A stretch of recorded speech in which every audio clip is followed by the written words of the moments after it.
You have to lose. You're living in poverty. Your schools are no good. You have no jobs. 58% of your youth is unemployed. What the hell do you have to lose?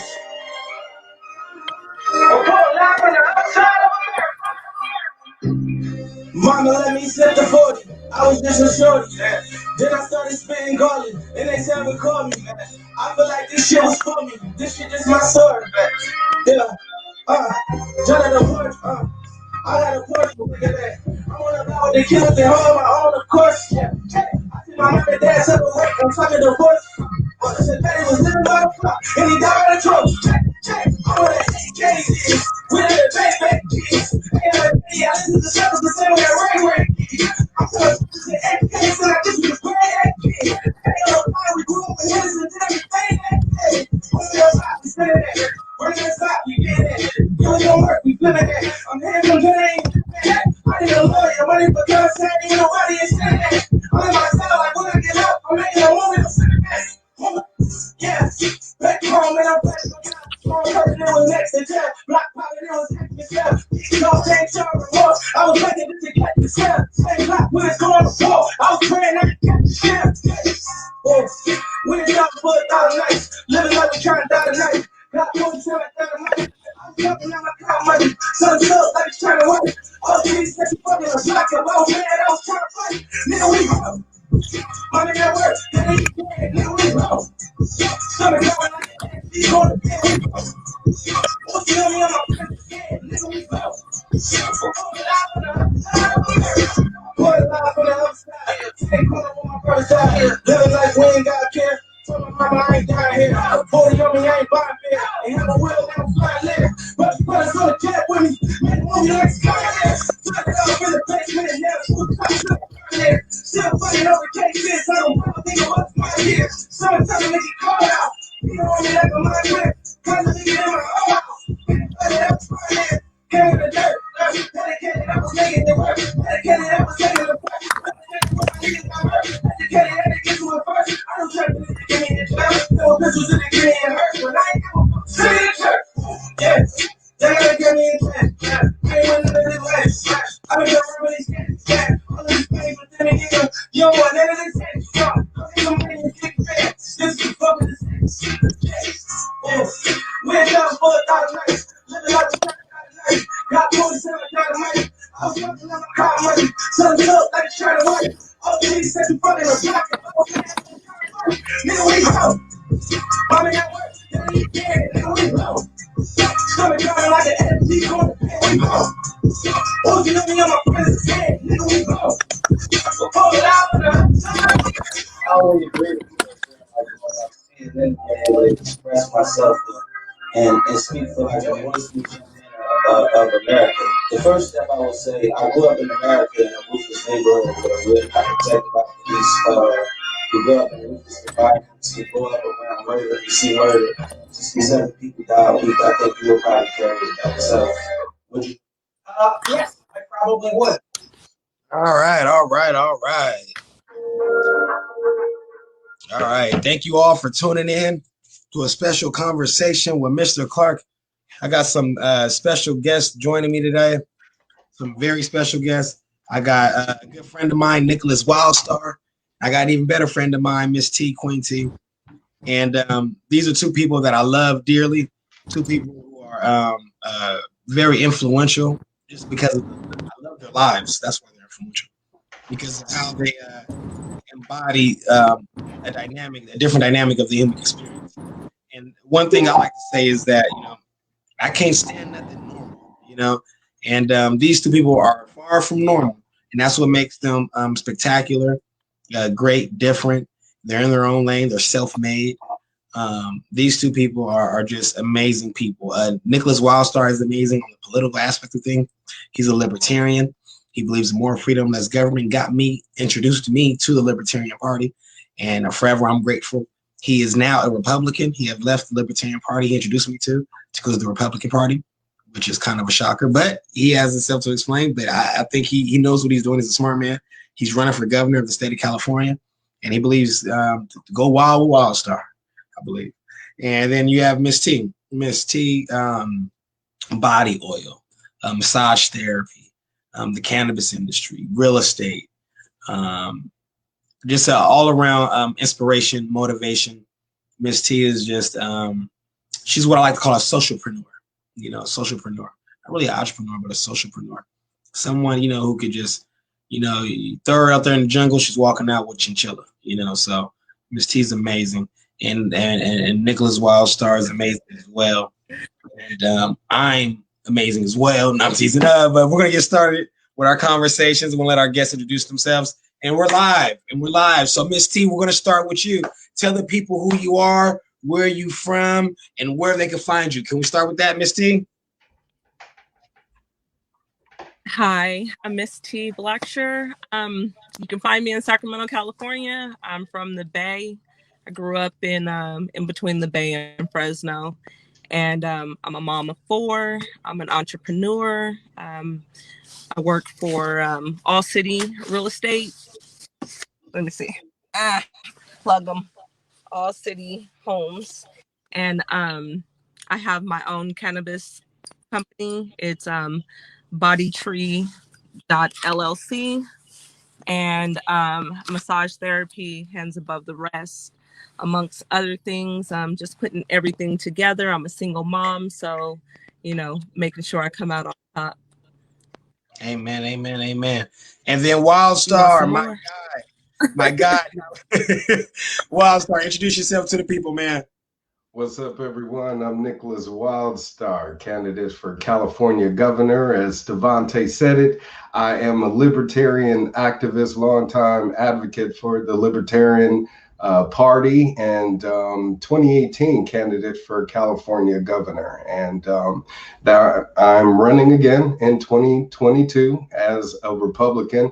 A libertarian Republican in the likes of Dr. Ron Paul to bring back the principle of liberty that our government should be representing as a representative government, as well as bring back the principles of the Republican Party, which is to stand for individual freedoms and limited government. And that's exactly where the libertarians and Republicans agree. And hopefully everyone that is a supporter of a limited government and more individual freedom will be supportive of that as well. So I'm hoping anyone out there that hears my message chooses to support my campaign, no matter where you are in the country. I'm in need of your help. I'm a grassroots activist. I've been a decade-long community activist and have been involved in political activism the entire time. So you can check my record. It's there for your finding if you just Google me, Nickolas Wildstar, or check out my website, governorwildstar.com, or my website for my campaign for governor at wildstar2022.com. All right. Thank you, Nickolas. Thank you. Appreciate that much. And my name is Mr. Clark, Stevante Clark, founder of IMSAC Foundation, IMSAC Events, IMSAC. And what we believe is this: we have a 6-part program we like to believe in it. And I cut Nickolas' ass out. He likes to laugh too much. No, we love him. But we have a 6-point program. And it's number 1, bridge the gap between law enforcement and at-risk communities. Number 2, inform and educate on policy and legislative change. Number 3, provide resources and healing spaces for those in our community. Number 4, commemorate the life and legacy of Stephon Clark in a positive light so that his name may live for generations long after you and I left this earth. Number 5, receive recommendations from you, the people, on how to prevent Stephon Clark from ever happening again. Number 6, spread the gospel of love. Everybody love everybody. Now, Miss T, when it comes to this body tree, now when I hear body tree, I think of getting my body high. Is that what am I in the right thinking there? It's more medicinal than just recreational, just getting high just for the high of it. It's my philosophy embarks on healing the whole body, mind, body, and soul. So I target, or I would like to say I use the whole plant and my holistic approach to cannabis. I believe that when you take it apart, then we're missing, part of the nutrients from the plant that we need to heal our bodies. I got into cannabis because my son is autistic. He has Asperger's, and he actually led me to cannabis. And then I got into a series of accidents, car accidents, and I needed to start using cannabis and get out of the Western way of thinking, and that led me to another accident and taking that medication. And cannabis hasn't harmed me yet, so I'm gonna stick with it.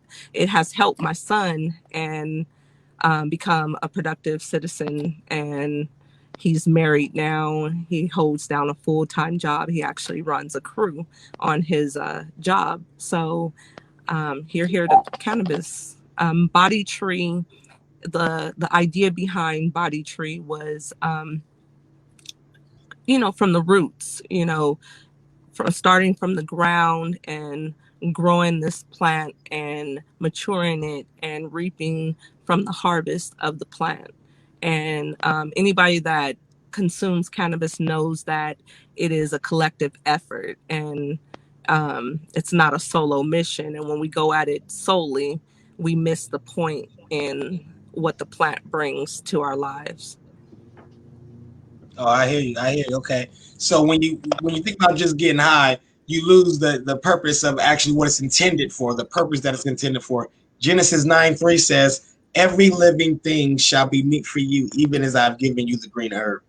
And it's pretty much your meat for your body. It's some thing like protein, in a way. And it's not about just getting high. It actually helped your son. You ain't never had no problems with marijuana. You're not just out here like Wildstar smoking weed. Wildstar, where the pipe at? Where's that? Where's that? It's been levels of marijuana. But None of that. No, we love, but so Wildstar. Just meditate with the pipe. No, yeah, no, right? none of that. That part. So Wildstar, are you for? Because I know you're running for governor. Are you for the recreational use of marijuana, and not just legalizing? Or what about? How do you feel? Because I know libertarian motto a lot is decriminalize, legalize drugs. Criminalize. Yeah, decriminalize pretty much everything. Yeah, I mean, you can say legalize, you can say decriminalize, however you want to say it. Your stance is that if you want to get high, get high. Different things. To legalize it is to basically government say that you now have the permission to do such a thing when you always have. It's your body, it's your choice, and as an individual, the choice of what you consume should always be left up to you. So the war on drugs has proven to be a failed policy, government policy. It's ruined more lives than it's helped. And it's put people such as Miss T in a dangerous position to where she could be looked at as a criminal by the same system that is put in place to protect her. And as an entrepreneur, she should be able to go out there and earn a living for herself. It shouldn't be looked at as a crime. And she should have an opportunity to provide for herself and her family, especially since she's seen benefits of its use in her family itself by treating her son with it. And that's actually how I came to advocation here in the state of California, was for medicinal use. So you had the passage of marijuana laws here in the state of California, all under the guise of, again, first being accepted by the public for medical use. And for years, it stayed that way until we saw other states in the union start to legalize marijuana for recreational use. Now, to decriminalize it is just to say, we're not going to prosecute you for it. It can still remain. Yeah, decriminalize is another word for, okay, here goes a citation or a warning or some shit. Legalize, if they're going to legalize it, it's federally, it's good, it's great for everybody. To have something that is not legalized federally, and this is a lot of problems you see with the cannabis thing. A lot of banks don't want to accept the cannabis money because it's drug money, right. It's not legal, and a lot of problems you have when I talk about the sex work. You heard me say decriminalize sex work a lot. I've fought for the decriminalization of sex work since I've been fighting for decriminalization.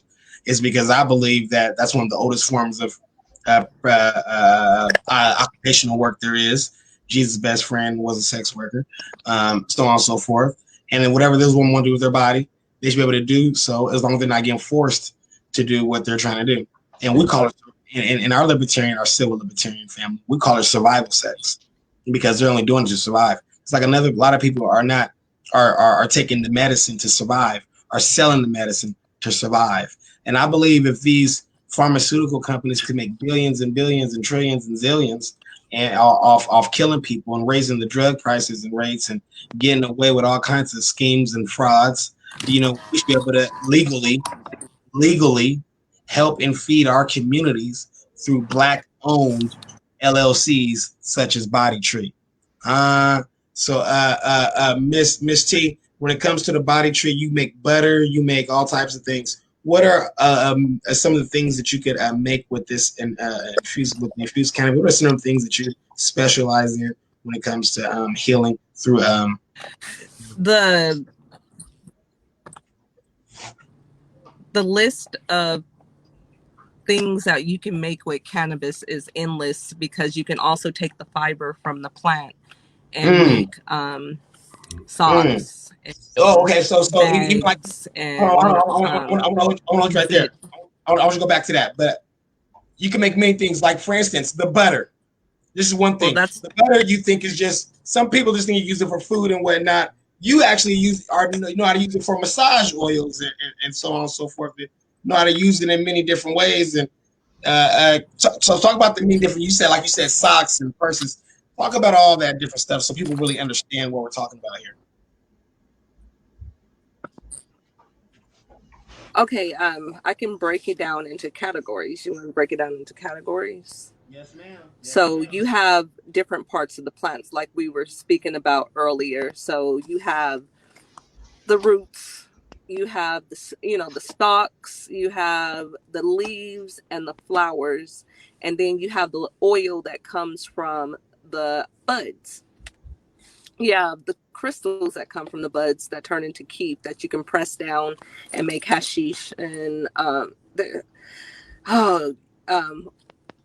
you can make shatter and different oils from that. But you can also add that to butter and make it spread, so you can start using the cooking process. You can use it in cooking processes. You can bake with it, and then you can also take the same plant and add oil to it and extract the properties from the plant into the oils, and now you have cannabis oils that you can use to cook with. You can use on your body. You can use inside lotions and tinctures and salves and dog treats. I mean, if you think it, you can do it.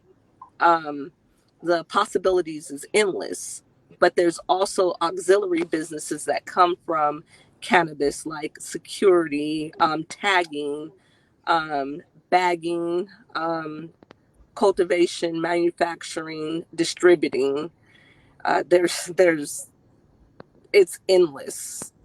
There's even private banks now. I wanted to mention that I am a part of the CORE program. I went through the CORE program, SACS CORE program. I went through the Asian Chamber program, to be exact. To the people what the CORE program is a little bit, because a lot of people just don't understand. They don't know what it is. Okay. Can you tell them what that is? Yeah, sure. To the best of my ability, I will. The CORE program was set up for the people that were affected on the war on drugs, or the family members associated with, or you had to be living in an area that was affected by the war on drugs, and be a minority or female. So I think I checked about 4 to 5 of those categories, where my ex-husband was a drug dealer, I guess you can say, distributor of cannabis, and he went to jail for possession of cannabis So I don't want to say he was a drug dealer. He had possession on him, whatever. And he did his time. They made him do a rehabilitation program, and then also lived in a area in Sacramento where it was affected by the war on drugs, and that limited our ability to, I guess, make money and prosper in certain areas. So they allow you to go through this program and get somewhat of a compensation for your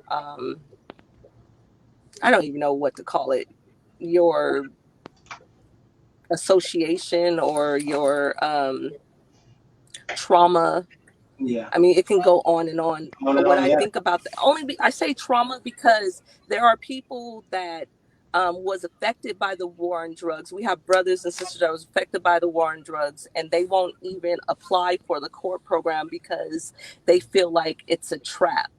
They feel like they're going to be put in the system, and that the whole injustice is just going to be perpetuated through this core program. I believe that the core program has some great qualities. I believe that it still has work to do. And as far as getting those of us that are already graduated from the program funded, and it's a it's an ongoing process. I can say that. Okay. Did I answer your question, Yeah, Stefan? yes, you did. Perfect. Now, Wildstar, to you, brother. As you run for governor, what do you plan on doing to help her ex-husband? Well, definitely make sure that people like her ex-husband aren't put in jail anymore for trying to provide a living for themselves.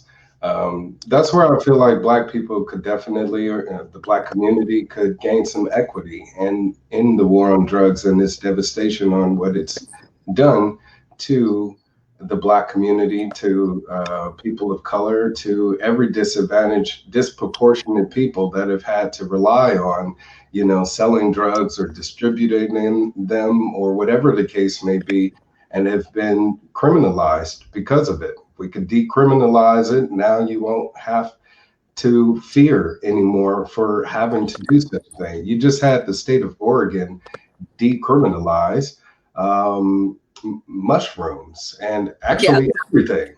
And so you can now buy any type of drug that you want in the state of Oregon.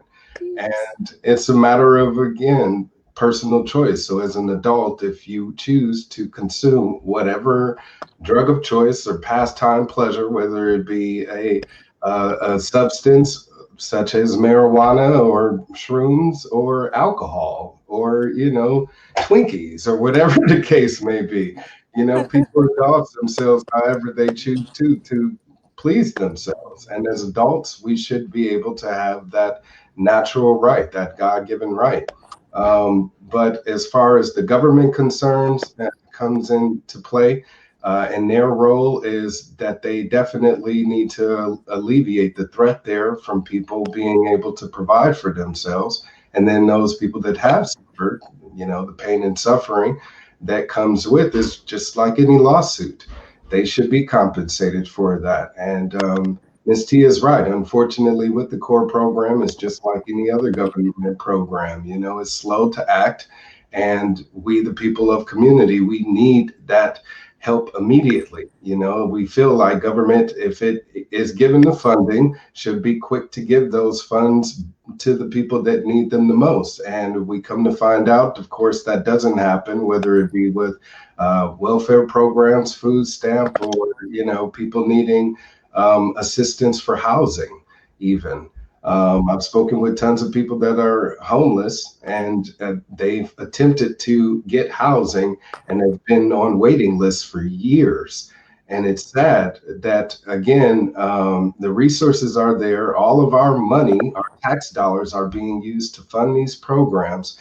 we aren't seeing any follow through on these politicians' part, and it's mainly because they want to drag their feet to validate their purpose. You know, if they solve the issue, now there isn't any reason for them to be around anymore. You know, if everybody is hungry and we solve the problem of hunger, now what is the role of people that made money off of selling hunger issues or whatever the case may be, or those type of organizations? They see it as a benefactor. So we need to remove that incentive there by getting government from being involved in these nonprofit organizations, these NGOs, these entrepreneurship, these businesses, and opportunities for people of the community to step up and, you know, capitalize on the situation. And in other countries, that's what they've done. In Portugal, they decriminalized every substance, and now the country I'm moving to Portugal. And that's happened since 2001. And while so Portugal decriminalized or legalized everything. Absolutely. So Portugal legalized everything. Yes, and so instead of police coming to bust your doors down if you have a meth lab in your home or indoor grow of marijuana, you know, you don't have to worry about that, and you can sell it to people. And you know, it's consumerism, as it should be. It should be free market. It shouldn't be like if you have a meth lab in Portugal. What's that? So if you to make it straight, if you have a meth lab in Portugal, as long as you paying taxes, you can keep having that lab running. Absolutely, and people can continue to purchase it, and that removes the threat of the black market drug dealers, the ones that truly pose a threat. And imagine going to CVS and being able to buy methamphetamines or coke or, you know, whatever the case may be, over the counter safely, where you speaking with a physician, someone that's going to provide you with the proper dosage that isn't going to lead to your death.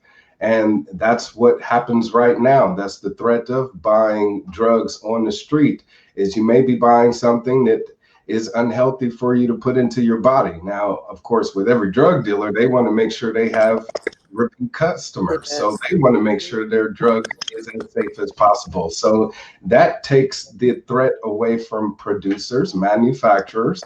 That's what we can start calling them and identifying them as, because that's exactly what they are. They're a producer of a product that we, the people, are choosing to buy.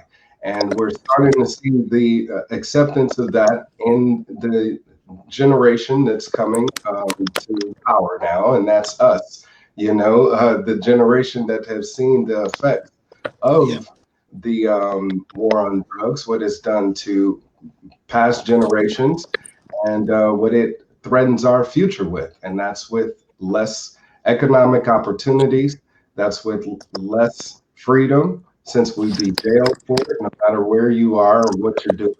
And of course, it'll give us an opportunity to, as I said, gain some equity and something that's now being controlled by big corporations. Big tobacco has branding and patents on certain cannabis products, you know, and certain names as well. So when the products come to market, you know, if it's called Big Bud and it's registered and, you know, by Big Tobacco, you got to pay Philip Morris.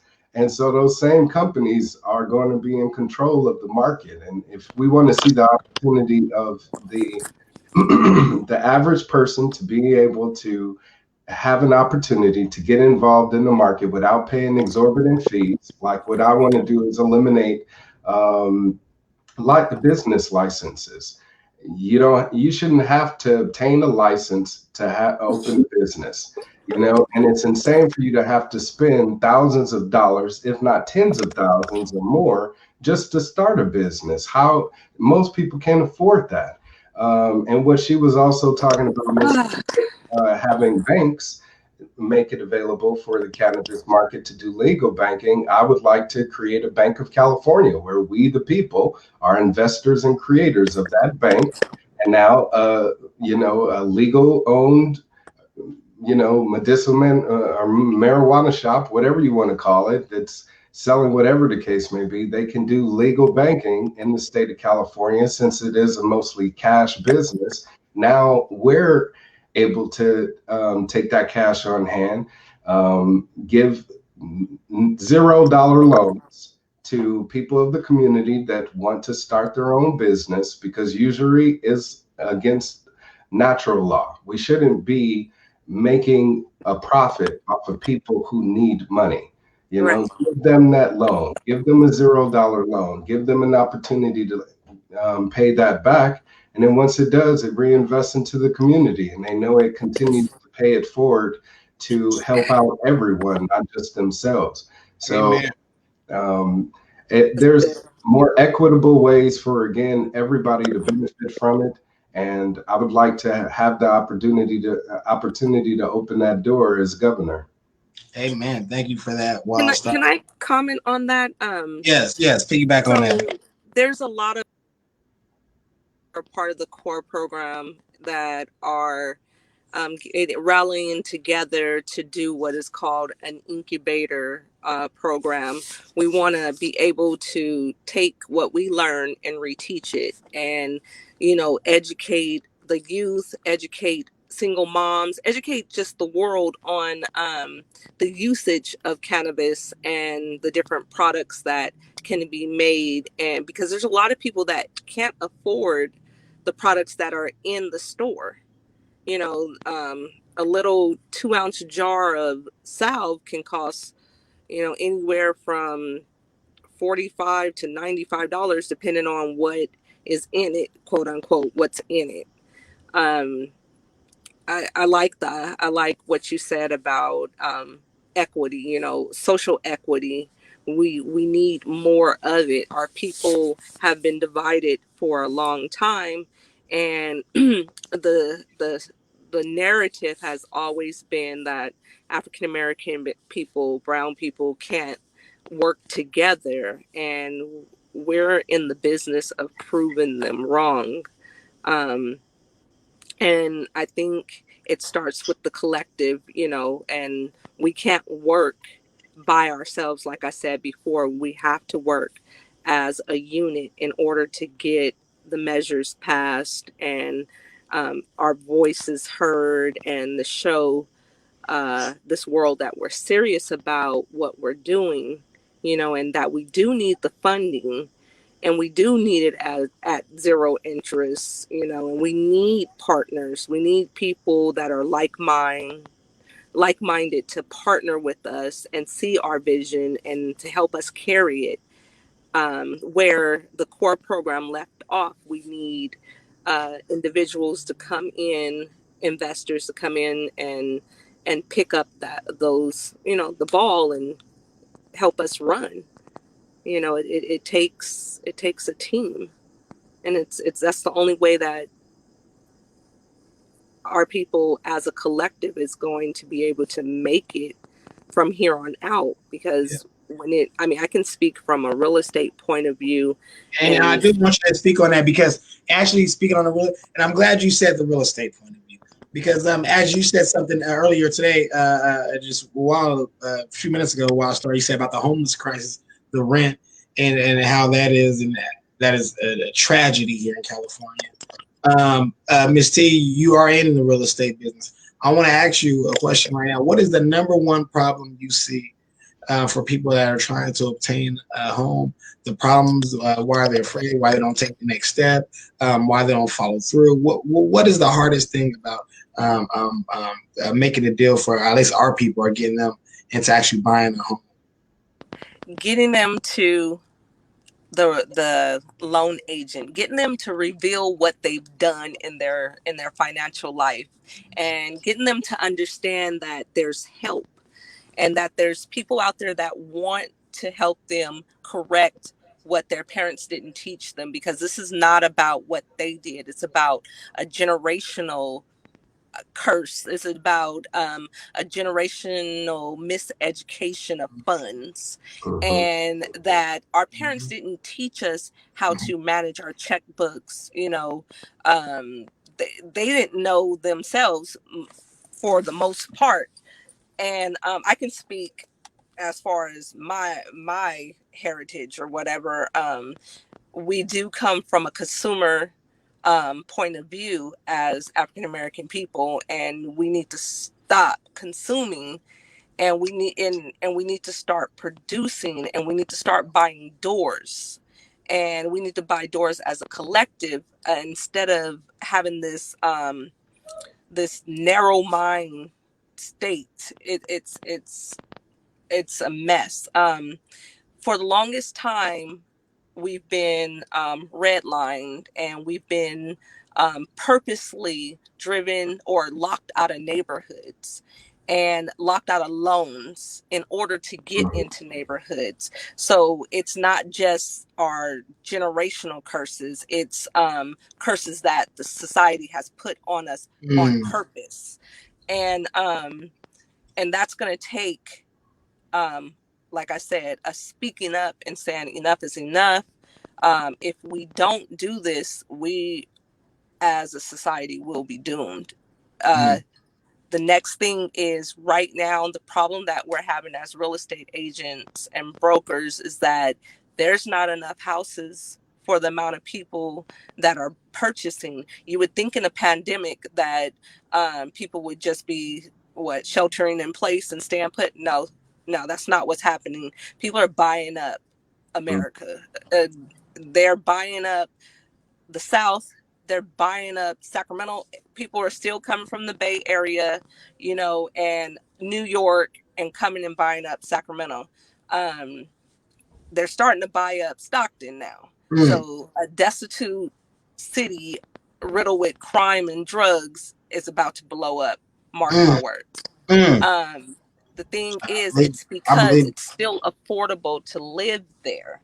So, like I said before, it would behoove our people to bring that money together, start buying up these apartment complexes that are run down, in these lower areas, and putting programs into the centers inside the complexes. Yes.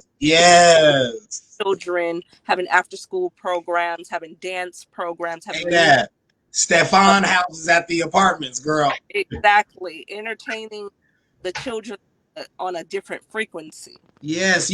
I believe, girl, gentrify our own hoods before they do it. You know what I mean? Exactly. And once we do that, Folsom has a community where they put lower income people in higher income areas in order to give them a different perspective, to change the narrative. The problem is, right now, the average home price is like I'm going to say this loosely, so for all the realtors and brokers that might be listening to this program, roughly $350,000 is the baseline on real estate right now.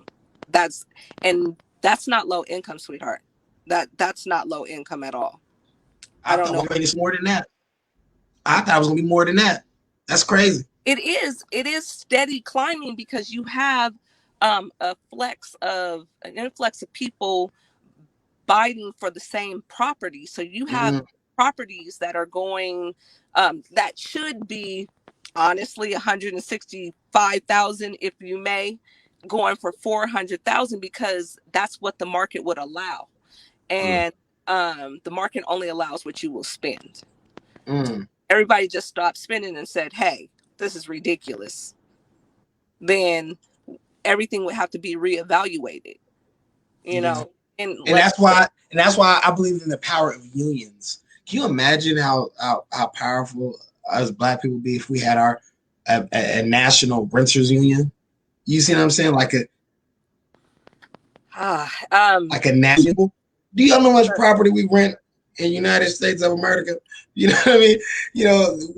We pay their mortgages. We pay their property taxes. You giving us somebody said in the thing, financial literacy classes right now. Yes. Yes. And I want to ask you, Wildstar, because we got to throw it on you now, because you're a politician, goddammit. What are you going to do about the housing crisis. What are you going to do if elected to solve this problem in America when it comes to our people not getting what's equity, not getting our equity, not getting our fair share of the pie, not getting what's owned and entitled to us? A white man's heaven is a black man's hell, you know, and we need to change that narrative. We need to change that, you know, this is America 2021. And they're trying to give us a little funky $600. What you gonna do with that? You know what I mean? You better buy a commodity. They better do what Miss T is saying and invest that money wisely. Invest that money wisely. Absolutely. I mean, that's the thing is when you talk about us being economically literate, it's the fact that we've not only been kind of pushed out of those type of circles where it's understood and, you know, it's amount of elevation amongst the community because they do help out each other. They do make sure that they're taking $5,000, $10,000 and investing it into their business, their family business, and then they give that money back to the community to then invest into another person's business. We don't have that. So it is more so dog eat dog. And so if you Wildstar, as somebody's running for office, you know, we need this problem solved when it comes to this housing crisis. Mm-hmm. More black homeowners. We don't need everybody buying up all the property, so that way now we got to rent from everybody. You know, for generations to come, we can't even own a piece of the community, the neighborhood that we're from. So, what are you gonna do if elected as governor? You know, against Gavin Newsom. What you guys like to call him, gruesome Newsom? Yeah, gruesome Newsom. Well, first thing, make sure you got the money in your pocket to be able to afford being able to buy. You're a Republican, and a Republican, you know, more conservative. Do you still believe you could have those conservative values in the state of California and fight against this and have solutions for this actual housing crisis? Absolutely, because that is the most conservative thing you can do. Is again, what's the solutions for the housing crisis? Well, first and foremost, as I said, make sure that people have enough money in their pocket to be able to afford buying a home. You shouldn't have to put up collateral and, you know, get involved in a loan that you can't afford, especially right now when people are losing their jobs and aren't able to work. How can you take out a loan from a bank to buy a home that you can't even pay for? So eliminate taxes. That's what I would like to do, is just put a suspension on taxes, collection of taxes while I'm in office for the next 4 years. No taxes, no sales tax, no property tax, no business tax, no tax. And allow we the people to start getting this economy going how it should be, you know, by you working and doing what you do best. Yes. And when it comes to buying homes, you know, make this guy solo right here. Make it available to where Black people are able to have an opportunity to take out loans through this People's Bank of California, through my Gold New Deal, and you know, buy a property, because you have a lot of property investment companies. Hold on, Wildstar. Tell the people what your Gold New Deal is, man. Well, the Gold New Deal is like corporations making the money off and the profits off of, you know, reinvesting into the community or getting into renewable energies. We the people do by investing into it ourselves. So if we used our collective bargaining to create a bank, now we can have a bank where we can bank with cryptocurrency and precious metals like gold and silver and other currencies, as well as, like I said, open the market to where you can do banking for the cannabis industry legally. And we would get the profits from that. We would also have a state-owned, people-owned utility company where we would have our own power and water free of charge. And so we don't pay taxes. We don't pay for SMUD. We don't pay PG. We don't pay for lights. We don't pay for gas, water. We don't pay taxes or nothing. Nope. And if I have my way with Miss T, with creating hemp homes, you wouldn't be paying for homes either. And these would be self-sustainable homes, since you can also. I have a whole plan for that. Yes, as well. And think about it. If you have an 18-year-old that's out on the street, they don't have anywhere to go. You know, they got kicked out of their parents' house or whatever the case may be. They can't afford to go to college because the cost is too high, so they can't afford housing there.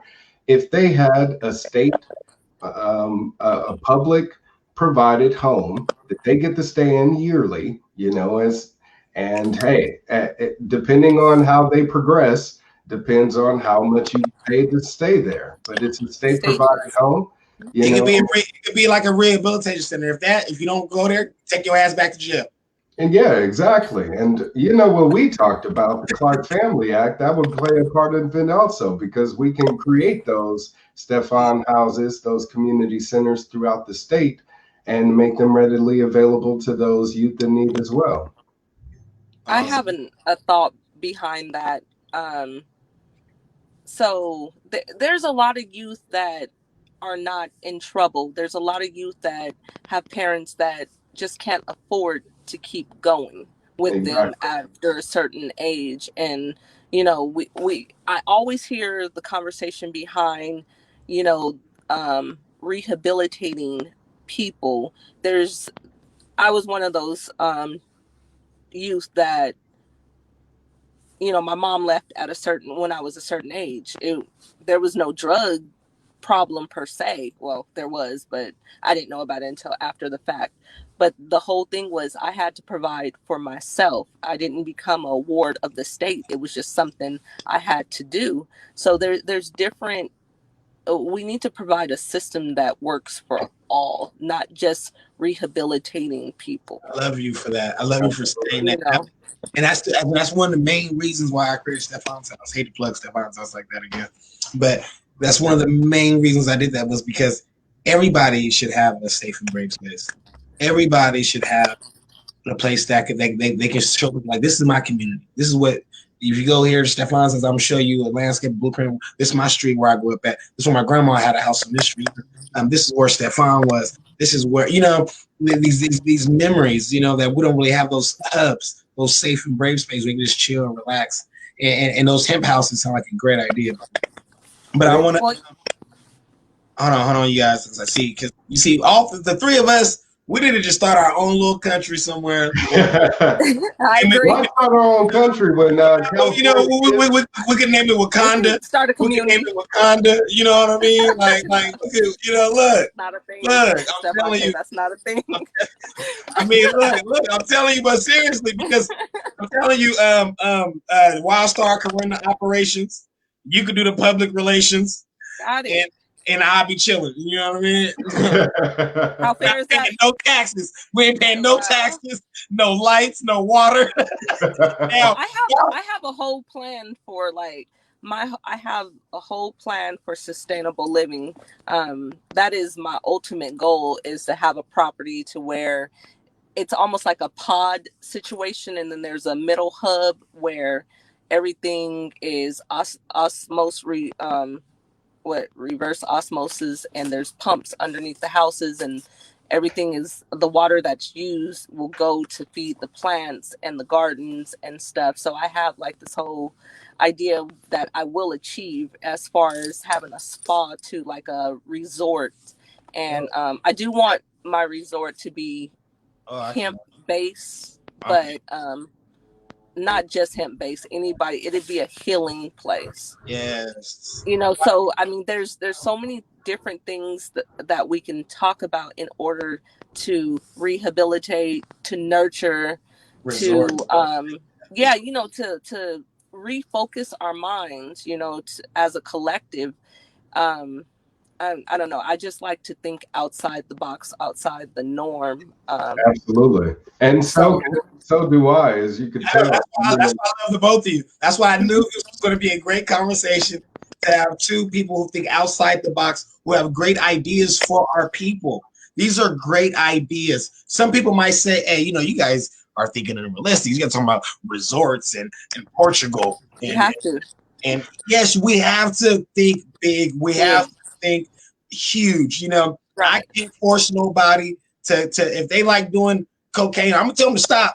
But I can't force them to stop. I'm not their daddy. I can't tell them. I can't tell that grown ass man to stop doing cocaine or methamphetamine or syrup or Xanax or Norcos, or I can go on and on.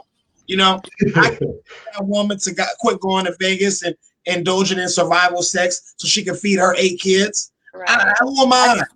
Who am I to for it? No, I believe. Stevante, it starts with the kids too. You know, we always hear, remember that song, I believe the kids are our future. I think what the kids do as kids, it's their parents' fault. Whatever. You know what? I'm gonna be honest with you. I would have to. You know, I have. You know, my youngest is 18, so I have 4 from 23 to 18. So I am a true believer in that. If my kid acts up, then I deserve my butt whooped because I didn't handle that when they were little. But you know my kids, you've met my children. You know, so I just give them a look. This one. Oh yeah. She give me that look. Goddamn it. I give Stevante that look too. And right now I'm actually teaching during the day as well. I took on 2 beautiful little girls, and you know, they have their regular curriculum that they have through their school, and now I added in African American history. So I make they're 9 and 8, and I make them go and research every day. They have to go research somebody from our history. They have to write about them. They have to come and present that person to me. There's no they have to know everything, because if we don't start teaching our kids about our past is about to leave, because all of our elders are dying off. Corona's taking them out. So it's like we as the cornerstones now, you know, we need to step into the place. We need to step into those storytelling places. We need to step into those nurturing places for other people's kids and stand in the gap. That's what's missing in our community. There's no more big mamas, you know, standing in the gap. You know, there's no more big papas, you know, pulling people by their ear. Everybody want to be so defensive about people correcting their kids. And that's the problem right now. We have there's no Miss Odessa down the street that's getting ready to tell on you that can whip your butt. And you get another butt whipping when you get home. You know, that's the problem with our community that I see. And I don't even care if people come at me for this. Come at me. Because I grew up in that community, and I hold down several jobs as a single African-American female, you know, and I got my butt whooped. I'm okay. I survived. I lived. My kids got their butt whooped. They lived. They survived. They're better off because of it. I'm not saying abuse anybody. Don't get it twisted. Please don't mistake what I'm saying as abuse. Don't do it. Don't do it. What I'm saying is you can speak to kids in a tone that feels like a butt whipping. You can look at them what they ask. Yeah, you know, and you know, the thing is we're too sensitive. Yeah, and these parents are you mad at me. I don't care about you being mad at me. You know, I don't care either. I know, but I'm just telling people right now because I'm gonna say what I'm gonna say. And I don't care. You know, if you can block me, delete me, I don't give a damn. You know what I mean? But all I'm saying is I don't live off of ratings, and I don't live off of likes. I quit caring. You know what I mean? After 2019, I was like, man, fuck these people. Not playing. But look, listen, look, no, these parents are their children's friends and not really their parents. And you know, when my mother was never my friend, she was always very direct. She was a disciplinarian. You know what I mean? You know, Teddy Roosevelt always say this. You say, speak softly, carry a big stick. These black folks who had a big stick sticks. There ain't no speaking softly. You know what I mean? And we grew up great. Yeah. We grew up great. We had wonderful childhoods, and our parents were not our friends. They disciplined us. They were they had a authority. You know, it was yes ma'am, no ma'am, open the doors, yes sir, no sir, look a man in his eyes. You know what I mean? Don't leave your brothers. Take your brother with you. Don't go with it. Take them. My brother's keeper. Don't come there. Don't come back with one Snickers and not bring a Kit Kat so you can break a Kit Kat off for the rest of the. You know what I mean? You have to look out for the village was one. You know what I mean? The village is all over the place no more because the village is fighting against each other. You see people fighting and dying over geographical locales still they own no parts of. You know, and a lot of these gangs, I don't know if people understand, they started out as community organizations bringing us together to fight the real oppressor, the real criminal justice system. You know, in the justice system has failed our people so miserably. I don't want to get into that. You know, the housing crisis, I don't want to get into that right now. You know, I just want to talk about what right now. I want to end this conversation off because we got about 5 minutes left because we discussed a lot. Okay. So, but I want to look back at the end of this year on December 4th, 2021.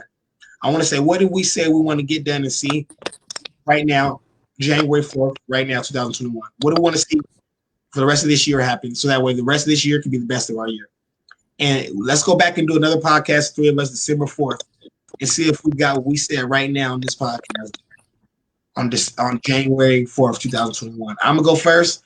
And when I tell you the rest of this year is going to be the best of my year, and I'm going to establish Stefan's house, and hopefully we're going to get the Mike Browns and George Floyd's and Breonna's house, so on and so forth. And that legacy will live on, a positive life for generations long after you and I left this earth. Miss T, it's on you. What I want to see is generational wealth coming together. I really want to establish my place in the cannabis world, and I think that 2021 is my year to embrace my business and my products, and by this time next year my products will be in I think somebody else just came on. Yeah, that's the nephew of George Floyd. Oh, okay. Yeah, I believe that my cannabis business will be, off and running, whether it's my delivery service and my products inside stores. So yeah, that's my goal for this year, is to make sure that is set up, and you guys can see Body Tree, and I got the plug everywhere. Amen to that. And Wildstar, what is your goals for 2021? What do you want to see done this year, Wildstar? Get Gavin Newsom ass out of office. I mean, we've been very diligent in pushing the recall for Newsom, and it's looking like it's going to be a success. So if we are able to get the signatures that we need, we will be recalling him come March and put it up to the vote. And if people vote to recall Newsom, my goal, of course, is to make sure that I'm available as a candidate. So please visit my website, wildstar2022.com. Make a donation. I'm not funded by big corporations or big unions or anything like that. I am a grassroots candidate that is in need of funding from people like you. So I need to make sure that I'm able to get on the ballot for the recall, if not in 2022. March 2022, which will be here sooner than you know it. So definitely continue to stay involved with me and what I'm attempting to do for the community. Yeah, amen. We tapped in with you, so you're going to recall Newsom, get Newsom out of here. Huh? That's what we're going to do. And then somebody, Scott Schmidt said, beg the Libertarian Party to take him back. Oh, God. I've still got a lot of people in the Libertarian Party that supported me, so I'm very thankful for that. Oh, we love it. Okay. I got my brother just joined in. Cortez, man. My man Cortez. He's the nephew of George Floyd. He's been walking miles. First off, we're going to end this, but now I'm about to go 5 more minutes. I'll talk to you a little bit, Cortez. And then if anybody else got to leave, thank you for joining us. But if you got to stay. You got to know more what we say. But Bye, guys. I have to okay, go. I love you, Miss T. Love Good you. talking to you both. You All right, well, too. Bye. all right. So Cortez, tell the people a little bit how far What's you up, been, man. brother? Talk to the people a little bit. Tell people about your journey a little bit, man. Man, I'm sorry. I'm sorry. Man, sorry I'm joining a little late, man. Are you good? First of all, man, I want to say blood don't make you, family loyalty does, man. I've been standing in solidarity with all the families, even your family as well. You know, when I met you out there in Kenosha, I even heard about it, but then you told me the story, and that just I was able to that inspired me, even hearing words that obviously conversations that we had held, words of encouragement and words of inspiration from you as well. It was just it brought us even that much more closer, because we both in the same similar situations where our families or our loved ones was victim of police brutality.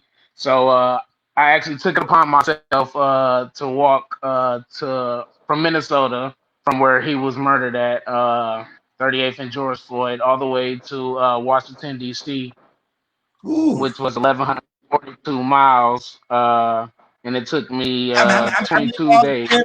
How many miles again? Can you say 11, that again? 1,142 miles, And how long it take you? and it was a little over 22 days. Well, it was 22 days, or 23 days, pretty much. But we got there the day, some hours before the 57th commemoration speech of Dr. Martin Luther King, which we all seen each other out there as well, and met with some very powerful families as well. And as along my walk, So, which so was you truly a walked. walk of faith. So you walked to the Martin Luther King March in D.C. from Minnesota. Yeah, yeah. You So I took it. First. It was I prayed to God. You know what I mean. I felt like I needed to do something. I grabbed the bread off my microwave. I grabbed the lunch meat out of my refrigerator. Gassed up the car. Got an oil change. Me and my cousin Tim, we made shirts and stuff like that, which we were giving away along the way. And we walked for peace, equality, justice, strength, and love against police brutality, gun violence, and racism. And along mm, the way, we endured racism, endured people throwing stuff at us, people shot at us. We linked up with Frank Nitti out there in Pittsburgh, where somebody had shot at us, and the police drove right past simultaneously and told us that they didn't hear anything. And the guy actually shot 10 times. I have everything on live under Cortez Rice, CORTEZ RICE on my live, or United We Walk under my United We Walk platform as well. All my everything is on live, my whole walk. Actually, one of Frank Nitti guys actually got shot in the face by a white supremacist out in Pittsburgh as well. on on your life. on Frank Nitty's live. My goodness. On my What? live, on my live, it was a shootout. It was a shooting where like they were harassing us at a hotel at Bedford, PA. They harassed us, all the white people, the white KKK, and the white supremacists came and harassed us because the news people out there put that we were out there marching, that we were marching through their town. So the news people told the people of Bedford that we were there to fuck up their city, that we were gonna Mm, destroy their courthouse and shit like that. So they were all out there armed with AR-15s and everything like that, and we were peacefully protesting, walking down the street, exercising our First Amendment rights. And it was actually night, getting late, so we were actually, calling it a night. Everybody is probably like 60 of us. Frank Nitti had like 40, 50 people that joined in along from Milwaukee. He was walking from Milwaukee to Washington, D.C. And then me and Tim was coming from Minnesota going to Washington, D.C. And we linked up with him out there.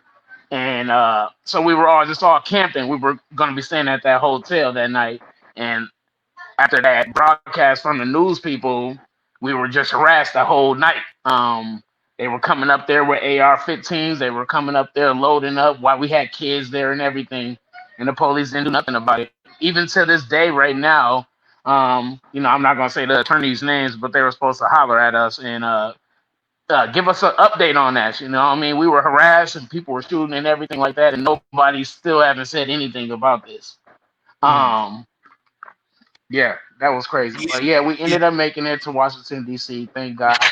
I met Breonna Taylor family, David McAtee family, Antoine Rose, mother Michelle Kenny. I met Danielle Brown, Jalen You Brown's mom. met us all. You met us all pretty much, brother.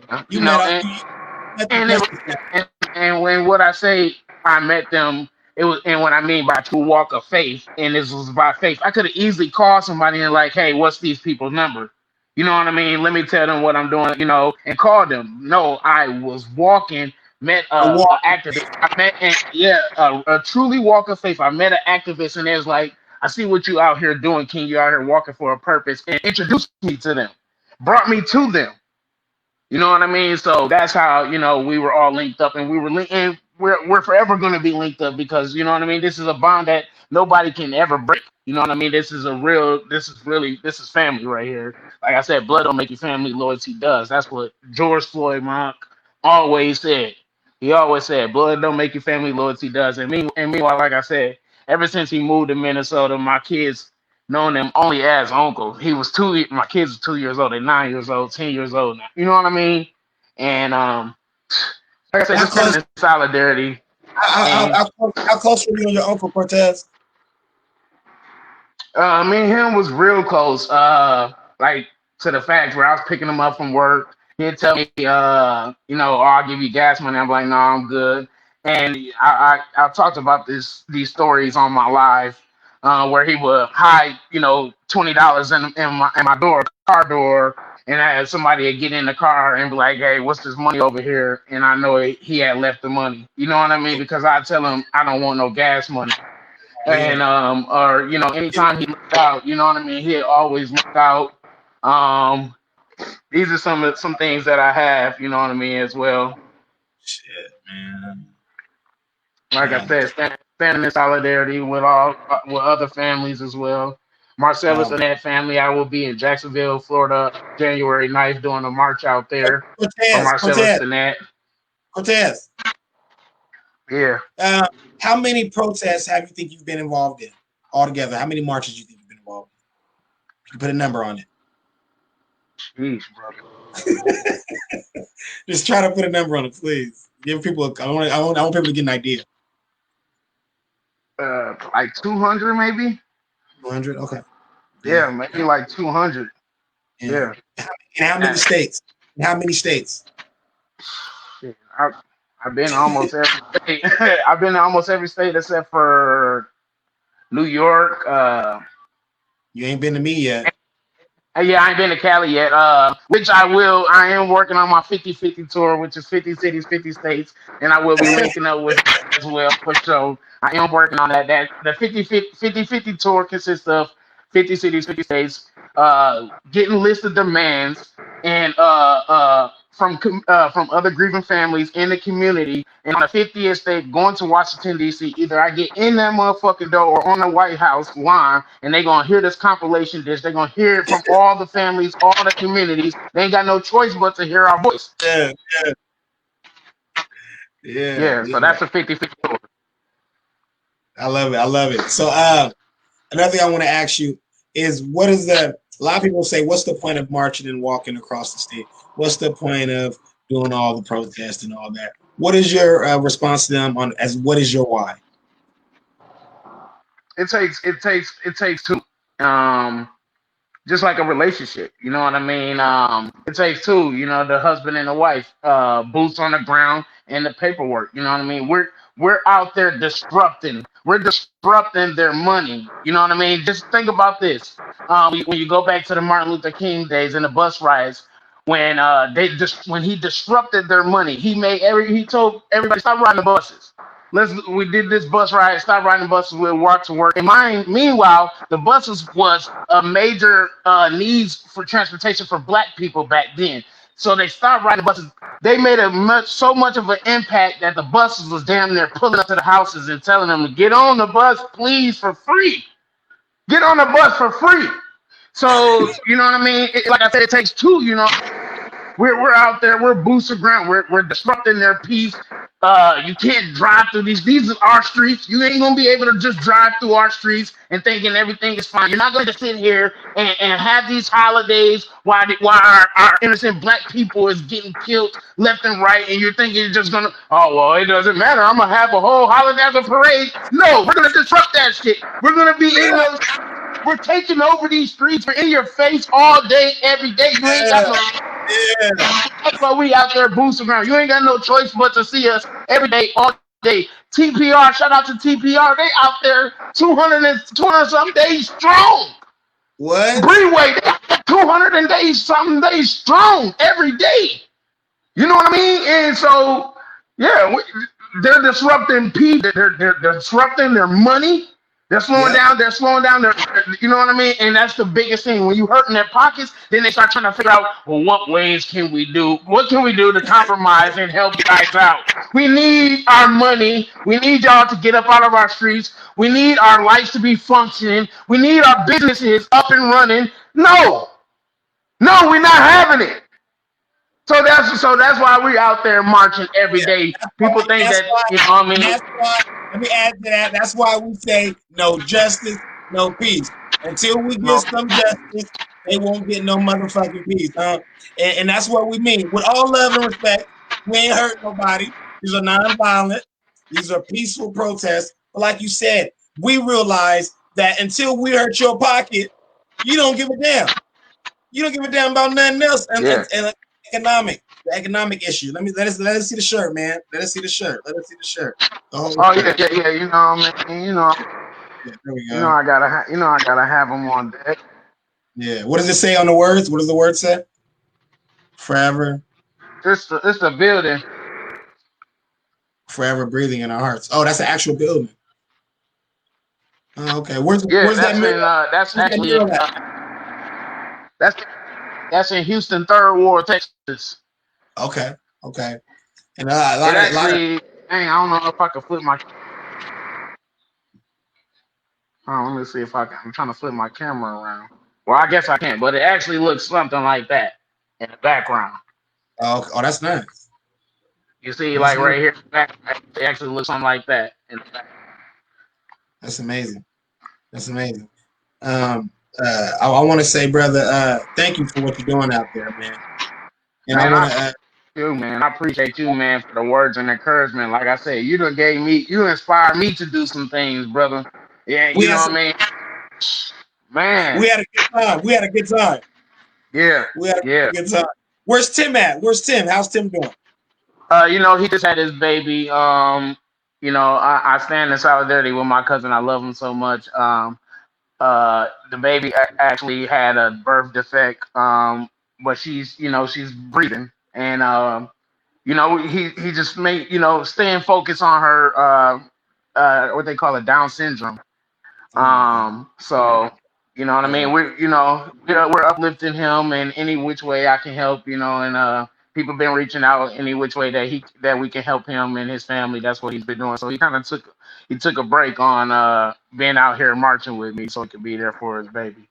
And it's not really a break. It's really another form of really he's dealing with now a whole another, another heartache. situation, right? Yeah. Heartache on top of what we're dealing with already. If you don't understand, so Tez and Tim, these guys walk across the country for justice. They march. They stand in solidarity with families like myself and Breonna Taylor's and so on because they've been affected. He's been affected. He is a part of what we do. He knows what it feels like to be part of a club no one wants to be a part of because he's the family of George Floyd. I also want to say that the work Tez and Tim are doing is they didn't sign up for this. They didn't. These are not rappers or ball players, or these people are people who are fighting for accountability and justice on all levels, so that what happens to my brother and what happened to his uncle doesn't happen to your brother and your uncle. This is why they're doing what they're doing. And to say that, I want to ask you this: after the death of George Floyd, how soon did you start marching? Actually, you know what? And this is very unfortunately. My mom, and I love my mom. My mom passed away last year. Her Yes. lover was Desiree Collins, who was bit by St. Paul police while she was taking out her trash at 6 o'clock in the morning. So She was I sorry, she was beat by St. Paul, no, Minnesota. no, bitten by St. Paul police dogs. They sent the dogs on her. She was taking out her trash, and on their body camera footages, they were walking through an alley, and the dogs was loose and attacked her while she was taking out her trash, and she has one arm. She has one arm, and she was sitting up there. And when the police finally arrived to her and the dog, she was sitting up there screaming to the police officers, "Why is the dog attacking me? Why are y'all doing this to me?" And they say, "You were just in the wrong place at the wrong time." Look her up, Desiree Collins, in St. Paul, Minnesota. This was my mom's girlfriend right here. This was just last year. She got bit by the police dog. I think that was 2017. But she actually just passed last year, though. Not to the death of police brutality, but she just passed last year. And I believe due to complications because of suffering, because of the mental stuff. You know what I mean? Where she wasn't all the way herself no more. You know what I mean? After being attacked like that. You know what I mean? And they think they could just hush people away with some money and stuff like that, and think that they think you could give you some money, and yeah, we give you some money, you'll be okay. No, that's not what happened, man. That's not what happened. So drugs, alcohol, things like that could actually kill you too. You know what I mean? You know what I mean? They think that it necessarily has to be just community violence. You hear me? Community violence is another thing we can talk about. A lot of the community violence that can kill you as well. You know, these police are sick. Francis said Francis lost her daughter to police violence. She said these police have no kind of sense. You're right. They're killing us. They're killing us, and we're killing each other. We got to stop killing each other so that we'll hold them accountable. Say, stop killing us. So I'm gonna ask you again. How soon after George Floyd died did you start marching and taking to the streets? I took off August 6th. No, I was marching January, February, March, April, May, June 20th. I started marching for him, and took off walking from Minnesota August 6th to Washington, D.C. Okay, so the walking started in August. Yeah. My walk actually started in August, though. And that's when Tim and Tez was created. Yeah, yes. That's when we had started in August. So when Tim and Tez be reunited soon, or is that just or something? You know what I mean? I'm hoping on it, again at the same time he, with him, you know what I mean? Put it like this. God put special plans and for special people for a reason. You feel what I'm saying?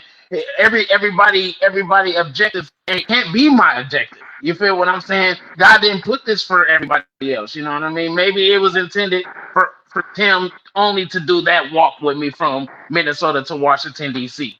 You know what I mean? Will he be joining me? Hey, who knows? But at the end of the day, you're gonna continue to see me out here staying boots to ground, standing in solidarity with the families. And I just was, because just the other day on 36 and Cedar in South Minneapolis, the police just killed this Somalian brother right here. So I was standing in solidarity with them as well. Oh gosh! And this is just actually 10 blocks away from where my uncle was killed at. Oh wow! That's So crazy. yeah, the police out here in Minnesota, man, they out here fucking up, man, and we on their ass. I love you, brother, for the work you're doing. I appreciate you too. And I can't I love wait you too, man. Thank you for having me. Yeah, I can't wait to come out here to Sacramento, connect with you, show you around town. But I just want to say, the work you're doing, brother. So many people stop marching because they don't walk or they don't do nothing, but because they're part of the moment, not the movement. And you know what I mean? So the reason I'm thinking appreciating you because you're part of the movement, not the moment. And you are staying on their ass. You know what I mean? I'm gonna keep staying on their ass too. We're gonna both stay on their ass, And actionable items. what I mean? And so, like, you know, you got a brother for life in me, man. So we're gonna do this again. And I want to know one more question before I get out of here. I got one more question for you. Right now it's January 4th, 2021. What do you want to see by December 4th? By the time we come back and have this conversation, what do you want to accomplish? Full circle. For December 4th, 2022. 2021. January 4th next year. Yeah, let's fuck it. Yeah, let's do that next year. Okay, by next year I would love to at least been halfway through my 50/50 tour. And I'm also working on a Youth for Change Center in South Minneapolis, where we will create equality, giving back to our youth, teaching each other history. We will also have an all-black library in there, and the U of M is giving us photography equipment. So we will have photography classes and film classes for kids. So I'm hoping to have that up and moving and running and operating by next year. I hear you. I hear you. And you're gonna get it. And this shot is to that right there. This is to life and legacy. This is to health. This is to wealth. This is to generational curses being broken. The new home is coming. The new resource center. The new building is coming. The new businesses is coming. The new houses is coming. The new jobs is coming. The new money is coming. Love is coming. Hope and change is coming. A better tomorrow is coming. Accountability is coming for life and legacy for generations long after you and I have left this earth. Damn.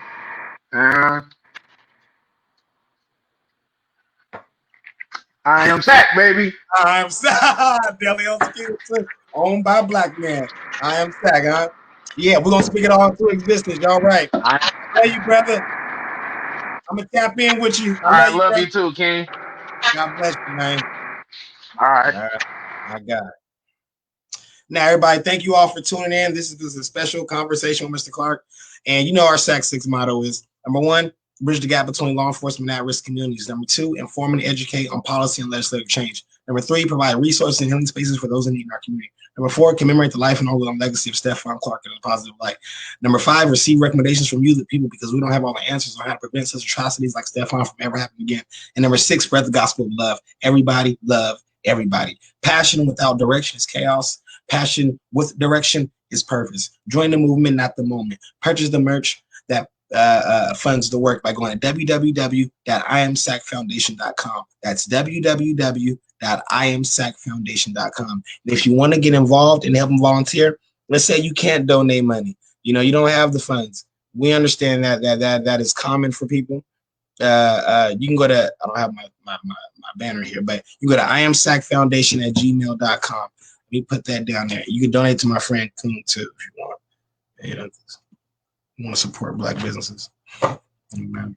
But I'm gonna go to IMSAC Foundation. Okay. Yeah, so if you want to volunteer, hit up that Gmail, imsacfoundation@gmail. Join the movement, not the moment. Purchase the merch that funds the work, okay? And you guys need to get involved. Join our membership programs. Be a part of the movement. Thank you all for tuning in for this special conversation with Mr. Clark. Everybody love everybody. Everybody on YouTube, Facebook, Instagram. We love you all. Thank you all. I got to get back to work.